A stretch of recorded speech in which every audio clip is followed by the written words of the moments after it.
This is Lady Fantasia, one of Thunder Bay's longest-serving drag queens, serving a wide range of looks over the past 20 years.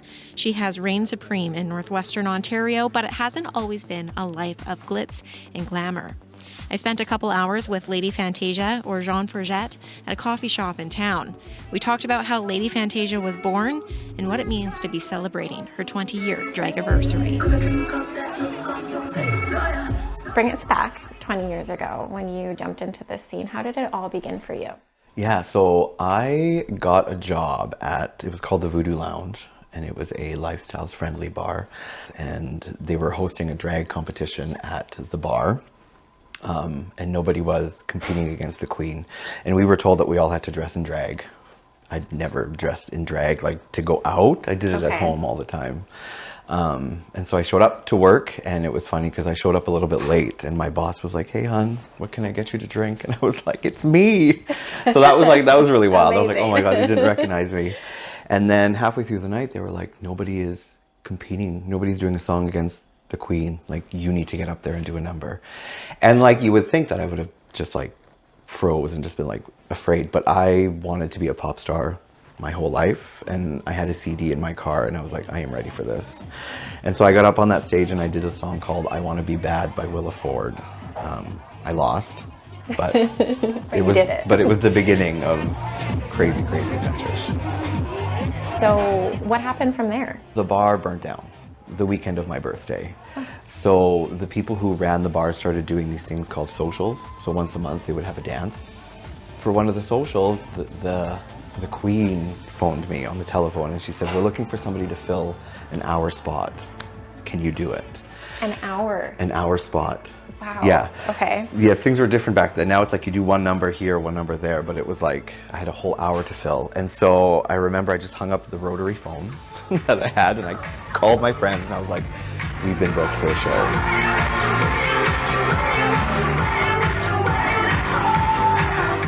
There was a lot of togetherness. Like, it was just, yeah. I surrounded myself with a really cool, strong core group of people. Yeah. So from there, where does Lady Fantasia come in? When did you start developing that persona? She was the person that I always wanted to be. She was loved. She was popular. She wasn't made fun of. I was bullied my whole life, from grade school to high school and beyond. So when I would put on the wig and the glittery outfits, and I kind of became this like superhero, with like the power to make people feel welcomed and to feel loved. And Fantasia has allowed me to be a loving space for a lot of people. Yeah. So for people who are unfamiliar with your performances and your work, how does that translate to what happens on stage? I've never performed a song that doesn't like speak to me. So every time I get on stage and I perform a song as Fantasia, I'm performing it as if I was a singer, as if I was the artist who wrote that song, who and like is giving it to the people. So I've always tried to pick songs that are like uplifting, or that have like a positive message in it. And not chase. So I want to talk a little bit about, you're celebrating your 20-year dragiversary. What does that feel like to you? Oh gosh. If you asked me like 10 years ago if I would still be here in 10 years, I don't think I would have foresaw any of this.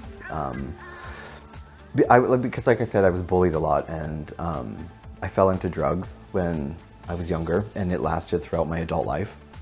And there was a lot of big lows. So for me, just the fact that I'm still standing, not to like quote Elton John, but I'm still standing, it's remarkable to me, because there's a lot of people, and not just in the queer community, but just like in a lot of different communities, there's a lot of people that don't make it out because of bullying and because of people not understanding the way they live. And I think it's just really cool that that I've made it this far. I think if I can survive what I've survived, then anyone can survive and thrive in this world. Yeah.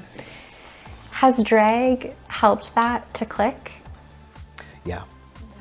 I think I was lucky because I didn't really have anybody to teach me how to do drag. So when I started, it was very gender bendy. It was very like, you could tell I was a boy in a dress. And you could tell that was John on stage and not always, so like sometimes when the whole transformation would hit, it was really special, but then sometimes it wasn't. And I think being able to see myself through like Fantasia and not just her being the presence, I was able to like click and being like, yo, like that's you.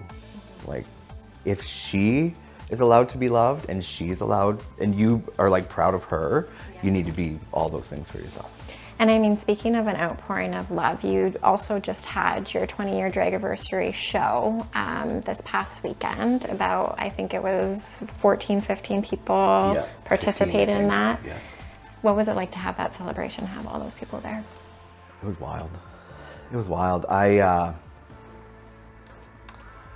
don't even know. I just get so like uncomfortable. Just like the idea that all these people were there to celebrate me is just, it's just amazing. I think it just goes to show that, people won't exactly remember what you said, but people will remember how you made them feel.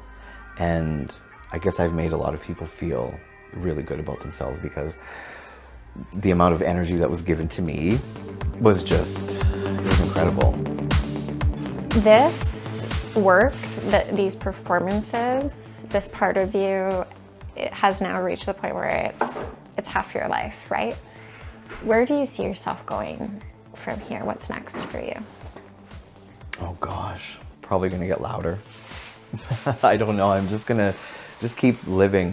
I'm just gonna keep doing it, and whatever the universe throws my way, I'm gonna scoop up and go with it. And Fantasia?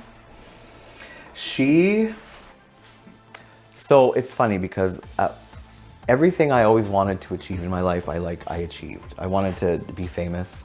I'm somewhat famous. I wanted to be on the cover of newspapers. I did that. I wanted to publish poetry. I've done that. But I think she and I have kind of like molded into one where I think she's going to make less appearances and I'm going to do most of the talking, I think. But she's always going to be in there somewhere, I think.